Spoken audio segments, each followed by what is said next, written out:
But we have produced around 9.2 billion tons of plastic. This is the equivalent of 180,000 times the Titanic.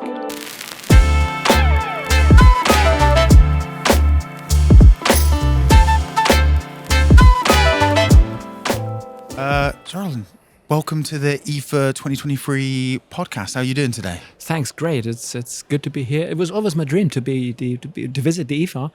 And today I'm 64, and that's the first time I'm here. So it's your first IFA. How was it met fulfilled? Well, lost out on your expectations. I mean, that's a. Well, I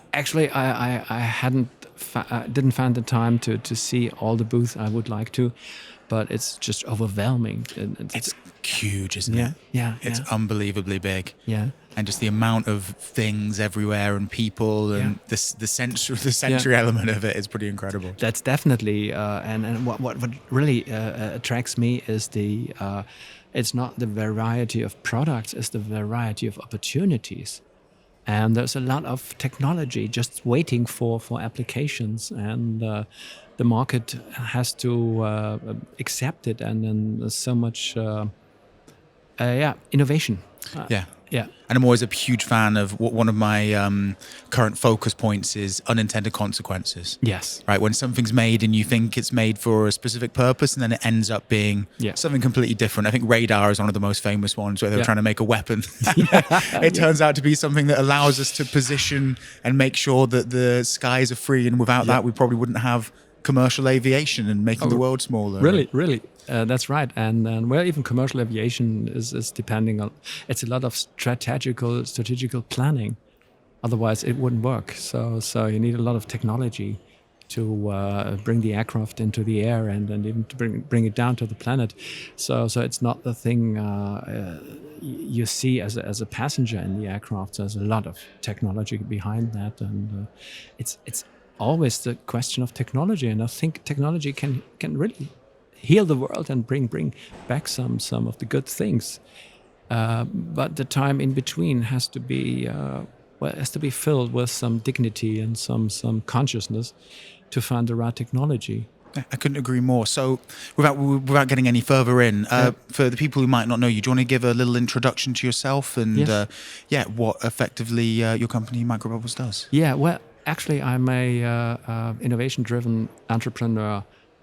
So I would like to introduce myself, and I've been traveling around the world solving water problems and wastewater problems around the planet. I did about 350 projects across 50 countries, and it was quite hard projects in the Middle East, and I went to Syria, to Lebanon, and did some UNDP projects, and it just ended up with a question: who's going to pay for clean water?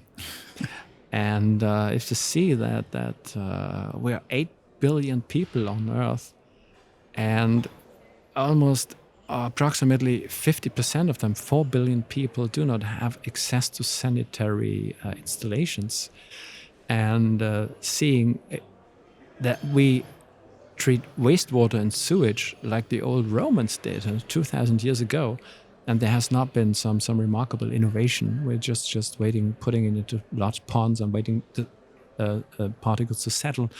And there's no innovation there because it's a very traditional and very, very starving market because nobody wants to pay for it. Yeah.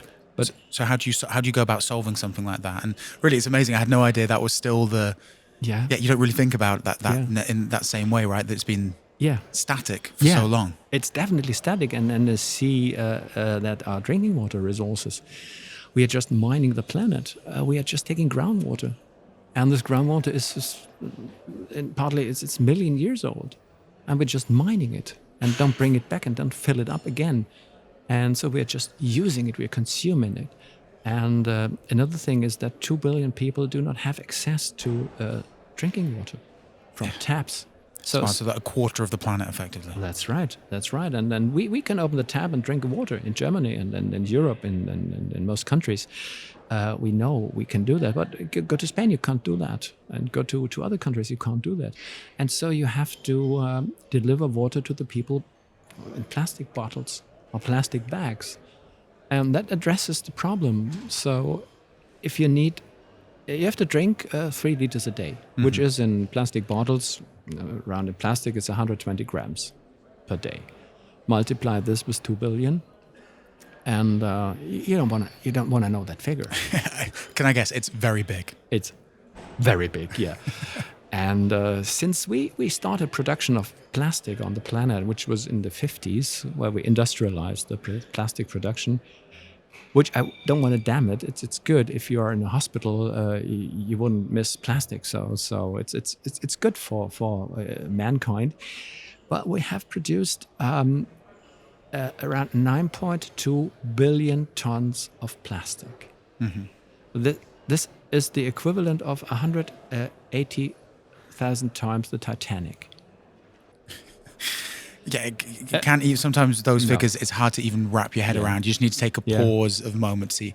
It's hard to even picture 180,000 of anything. Yeah, wrapping is a good word to use because if Titanic is not the unit for disasters, we could produce a plastic wrap from 9.2 billion tons of plastic and could wrap the planet 5 times with it.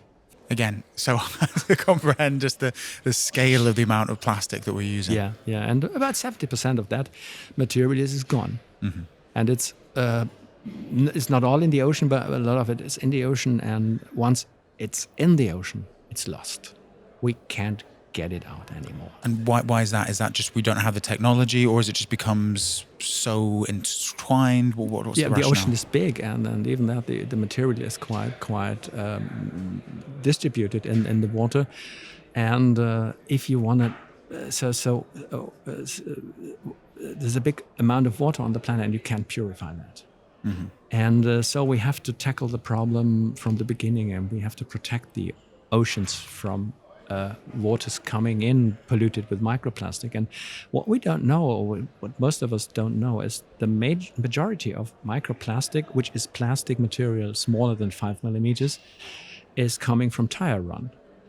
And I think 2 kilograms of tire run a car per year.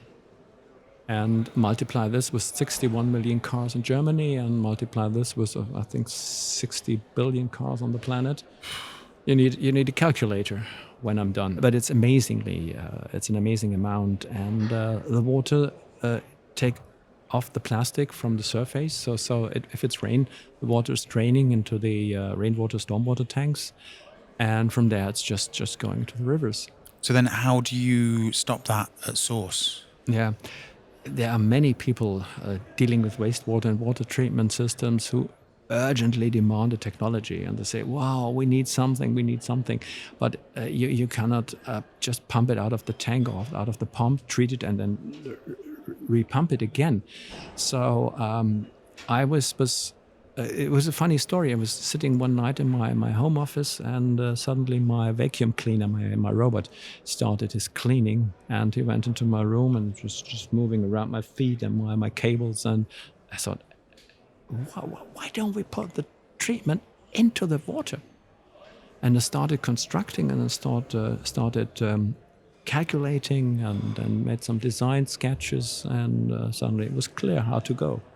And what was the solution? What did you end up on?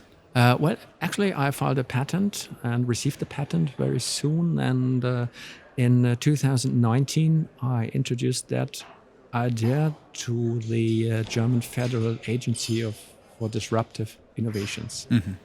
And I was listening to a podcast one night, and the director, Rafael Laguna de la Vera, he's the founding director of the agency, he was telling about disruptive innovations and how disruptive innovations change the planet. An innovation like fire fire was not a big thing, but carrying the fire into your housing was interesting. Or printing books was radical innovations. Railroads, railways, the aircraft. That was an innovation where you can divide the world in a before and after the innovation. And Raphael was telling about innovations they were looking for that have a social impact, that have an environmental impact. And so I sit down and send them an email. And at the end of the day, after running a very, very, very hard process through the agencies,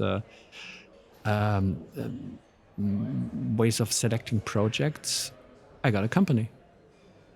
And today I have a team of 22 scientists working on that project.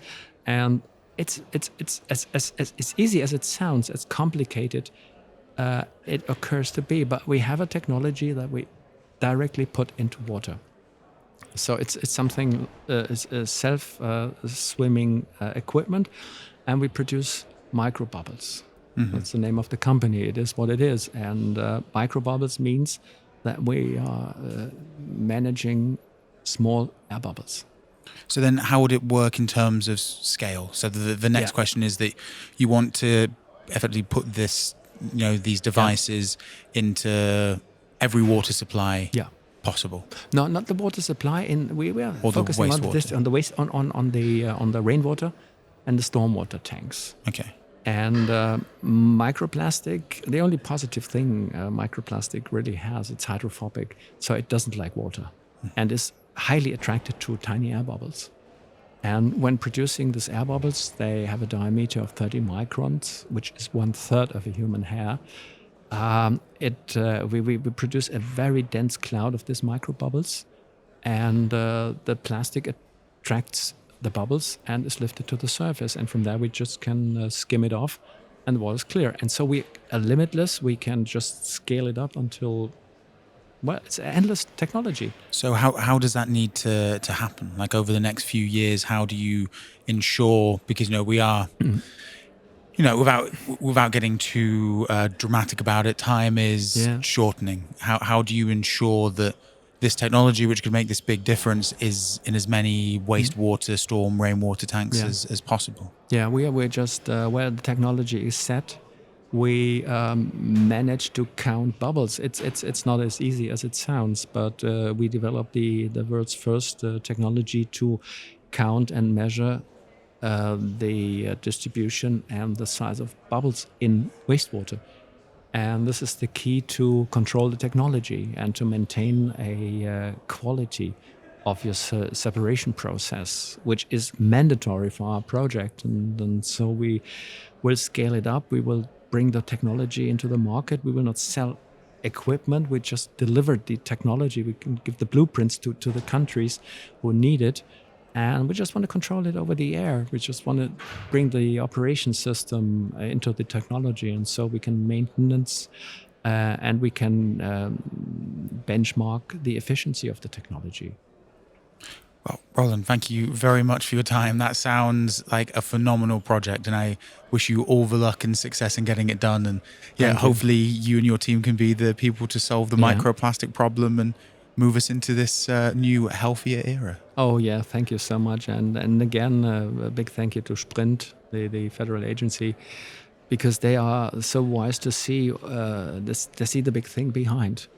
And it's not a typical project for a venture capitalist or just. But we're creating business occasion and business cases one after the other, and we will all be able to launch them. Well, that's the hope, right? To fix potentially a broken system, sometimes you need to work inside that system to get things done. And I really hope that it succeeds. Thank you. I think you told me just before that on average in a week we consume, were you saying 6 grams a credit card? One credit card, a credit card size of plastic, and I'm sure that can be good for us. Yeah, and then hopefully it's a payback card, so we can pay back what we use.